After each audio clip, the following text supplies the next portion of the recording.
என்னடா இது மண்டை அது பின்னால ஒரு கொண்ட நல்லா இருக்கு தானே நீ கேளுடா உன் ஃப்ரெண்ட. நீங்க கொலா பேண்ட் கேஸு நாங்க அப்படி இல்ல பாசு. நீ யாரோ அண்ணா கேளு நாங்க ட்ரெண்டிங்கில மாசு. நீ டிக்டாக் லூசு உனக்கு வெண்டக்கா பேசு அப்பா பாக்கெட்டில துண்டத்தான் திருற கேசு.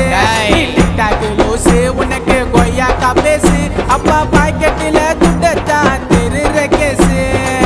மஜாவா வந்துன்னு வரோம் 90 கிட்ஸ் நாங்க ஸ்டைலில் போட்டி போட்டுக்கலாம் வாங்க வாங்க வாங்க வாங்க ஜோப்பி ஜோப்பி தாங்க.